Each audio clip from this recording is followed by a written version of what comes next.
Hey, this is Jason with InflatableBoarder.com, and today we're going to be reviewing the brand new 2019 Aztron Nebula. Now this is one of the boards in a brand new lineup of inflatable SUPs by Aztron. Aztron is a brand new SUP company for 2019.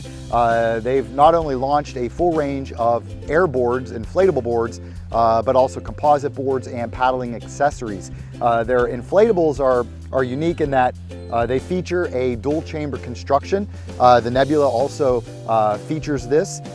Basically there is an inner box that inflates first, and then you inflate the main outer chamber. And of course the benefit of this is additional rigidity when you're on the water, as well as safety, because should you puncture the main outer chamber while you're paddling, you'll still have that main inner chamber inflated to keep you afloat and to get you back to shore. Which, by the way, we want to remind you, even if you're paddling with a dual chamber board, you should never completely rely on this. You should always paddle with a PFD regardless. The top deck of this board is covered by a diamond pattern EVA foam traction pad. As you can see, there are grab handles. They're nicely padded. They're located along the rails. There are 4 of them in all along the rails. Mid-board, a little bit more towards the nose of the board, are the dual inflation valves. So it's a bit of a different positioning than other inflatables. Most inflatables, of course, come with the inflation valve at the tail or at the nose. Aztron's inflatables come with kind of center-mounted air valves. When you're inflating this board, you always want to start with the inner chamber first, which is the inner box. That is the air valve that's closest to the middle of the board. So you want to inflate that first. The recommended PSI on this board, by the way, is 15 PSI. So you'll first inflate the inner chamber to 15 PSI, then you'll disconnect the hose, connect it to the outer chamber, and inflate the main chamber to 15 PSI. Moving to the nose of the board, of course, you've got 4 stainless steel D-rings and a bungee cord storage area for stashing things like dry bags, your paddles, flip-flops, things like that. There's also another grab handle at the nose of the board, and the tail of the board is pretty plain Jane. There's a single stainless D-ring at the tail of the board for attaching the included SUP leash. By the way, this board is a tandem model. It's a lot of fun in the water. It's perfect for 2 paddlers plus a small child or a dog. This board measures 1210 by 34 by 6, and it weighs in at a total weight of about 35 pounds. Let's go ahead and flip the board over and take a look at the bottom of the board. When you flip the board over, you can really see where the inner chamber is located. When you're looking at the board from the top deck view, it's not so obvious, but once you flip the board over and view the underside, you can really see the seam where the inner chamber is located. Of course, also on the bottom of the board, you have a single removable fin at the tail, as well as another large removable fin located mid-board. It's kind of a unique positioning of a fin, but it really helps with tracking performance. So both fins are identical and both are removable. To install the fins, all you do is simply align the fin with the channel of the fin box, slide it into place, and then the fins come with an attached locking clip. To secure it, all you do is simply slide it into place and it clips and locks. And you repeat the same procedure with the rear fin. Now let's briefly talk about what comes with the board. Of course, first of all, you have Aztron's iSUP backpack. This is a basic no-frills SUP backpack, but it gets the job done well. On the outside of the bag, you'll notice it's very clean. It's kind of a minimalist design. There are no external compression straps. There are also no side grab handles. That's one thing we'd love to see changed in the future.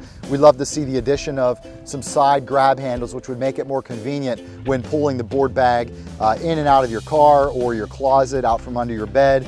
We'd also love to see some reinforcement added to the bottom of the bag. Right now, as it stands, there's no reinforcement on the bottom of the bag, so no rubber feet or thicker material, rubber reinforcement, nothing like that. So you definitely want to take additional care with this bag when it comes to the bottom of the bag. This is not a bag that you want to be dragging along the concrete or along a rocky beach or anything like that. You want to make sure you're taking additional care when handling the bag. Located at the top of the bag is a single carrying handle. It's well padded and it comes with a rubber Aztron branded patch that's sewn in.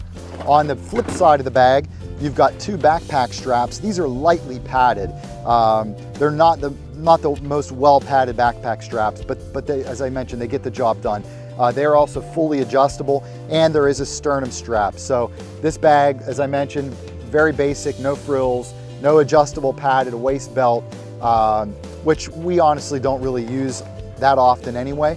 No external compression straps, no reinforcement along the bottom, and no side grab handles.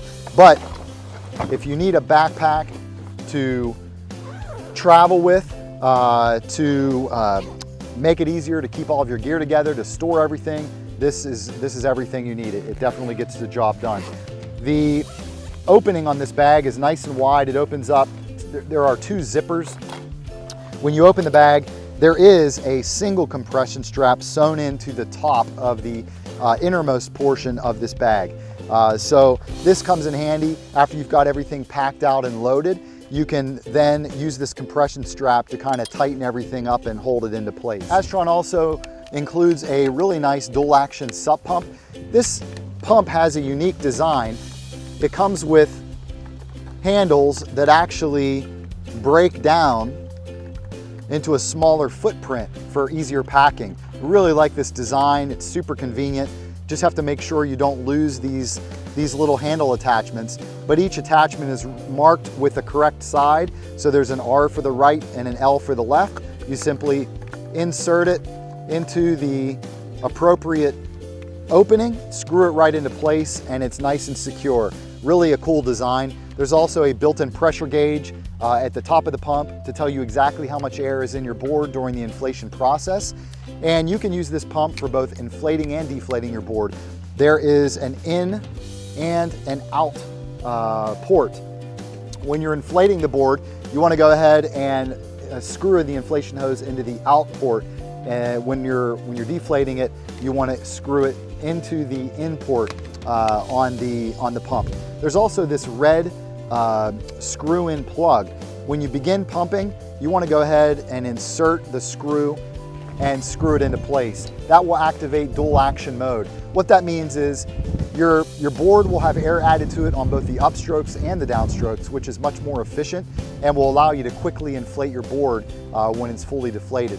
Once the pumping starts to get more difficult, simply remove the plug and it will activate single action mode. From that point on, it will only add air to your board on the downstrokes, which will give you the leverage you need to get the board inflated the rest of the way to 15 PSI. As I mentioned, the pump comes with an inflation hose. It's a pretty standard flexible inflation hose. Also included with the Nebula are 2 SUP leashes. This is a bit overkill in our opinion. You really only need 1 leash. Typically on a tandem board, the leash is worn by the paddler who is at the rear of the board, at the tail of the board, but you have a backup leash should you lose one. This is one of the nicest SUP leashes we've seen included with an inflatable SUP. It's really, really well designed. As you can see, it's a beautiful leash. Most leashes are the standard black material covering the neoprene ankle cuff. This padding is covered by a really nice graphic which matches the board well. It just looks premium. It looks really, really nice. The Velcro used on the ankle cuff is made out of a plastic type material, and it's really, really nice. It's different from the other leashes that we've reviewed in the past. We really, really like it. There's a very nice rubber Aztron patch that's sewn in, nice branding on the ankle, and there are dual stainless steel swivels at both ends of the leash to prevent tangles when you're on your board. Of course, at the other end of the leash is a Velcro closure that folds over and folds over yet again to secure the leash to your board.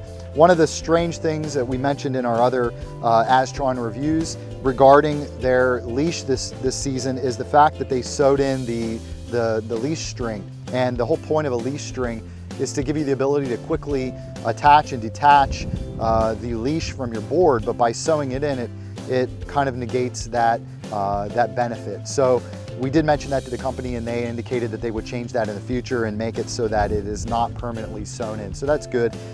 In the future that will be fixed. Next, let's talk about the paddles. The company also includes 2 SUP paddles, as you would expect with a tandem board. Both paddles are identical, and these are nice, basic aluminum shaft paddles. They have a nice, reliable, durable design. The blade of the paddle is made out of a rigid, durable nylon material. It's nicely branded with the Aztron logos on both sides. And the shaft is a nice black aluminum shaft. It has kind of a matte finish. It's really an attractive paddle, and as I mentioned, the design seems very reliable. It seems like it'll be a nice, durable paddle going forward. The paddle is super quick and easy to assemble. To assemble it, simply slide the two bottom portions of the shaft together, depress the locking pin, slide it into place until it locks. And as you can see, once it's locked securely into place, it's not going anywhere. It's completely locked, very secure. To assemble the top portion of the paddle, open the locking clasp, slide the uppermost portion of the shaft into place, adjust it to the desired length, and then close the clasp, and that's all there is to it. As I mentioned, really nice basic SUP paddle design, should serve you very well. Should the time come where you want to upgrade the paddle to something that's lighter weight and more performance oriented, the company makes a nice, very affordable carbon fiber paddle that we definitely recommend checking out. Last but not least, the company throws in a user manual and an iSUP repair kit. Basically, you have a few color-coded PVC patches should the event arise where you need to do a repair. There's also a valve wrench, some extra pump parts, and a tube of adhesive. Overall, the Nebula is a really affordable tandem board for this season. We're really impressed with the pricing on all of Aztron's boards. These are very well-priced boards. They're very tough to beat in terms of price and features. All of their boards, not just the Nebula, but all of their boards feature a beautiful design. These boards really look like premium boards. They're beautifully designed. They come with a lot of nice premium features. The SUP bundle, it's a full SUP bundle. You've got everything in the bag that you need to start paddling, except of course the PFD. This board has a lot of nice features. We like all the grab handles along the side of the board. The dual chamber is a really nice touch. Gives you added rigidity, and also it's great from a safety standpoint. This is a really fun board in the water, perfect for families, getting out on the water with your kids or with a dog. It's also great if you just want to go out with some friends and cruise around. It's a lot of fun. The board is stable thanks to the 34-inch width. Very rigid, very stable, and the tracking is very good thanks to the center fin. Having that fin located mid-board in the center of the board really does make a difference in terms of tracking performance. In terms of long-term durability, that's kind of a wait and see. This is, as I mentioned, a brand new company for 2019, so we kind of have to wait and see how these boards hold up over the next year or 2 years. But so far we haven't had any problems with this board. It's held up very well so far in all of our testing. There are two small things that we would add to this board in the future. We would add another grab handle at the very tail of the board. As you can see, the traction pad stops shy of the end of the board. So there's plenty of room there to add another grab handle, as well as a second bungee storage area. That would give you the ability to add some more storage back there when you're on the water. This is especially important if, let's say you're paddling with a small child or with a dog, and let's say your dog or your small child is occupying the space at the very front of your board, yet you have a dry bag or backpack you want to tie down. You can stash the bag at the back of the board. So it would be nice to see a second bungee cord storage area added to the tail of the board, as well as another grab handle at the very tail. But those are minor gripes. This board is a really fun, well-designed board as it is. So that does it for our review of the 2019 Aztron Nebula Inflatable Tandem SUP. We hope that you've enjoyed this review. If you haven't already subscribed, we invite you to go ahead and subscribe to our YouTube channel. Also, if you enjoyed this review, please give it a like by clicking the like button below. If you've got any questions at all about this board, feel free to post them in the comments area below. We'll make sure to get all of your questions answered. Or if you'd like to check the current price of this board, or to get more information, or to read other customer reviews, just visit InflatableBoarder.com/nebula. Again, that link is www.InflatableBoarder.com/nebula, or you can simply click the link in the video description below. So that does it for today. Happy paddling.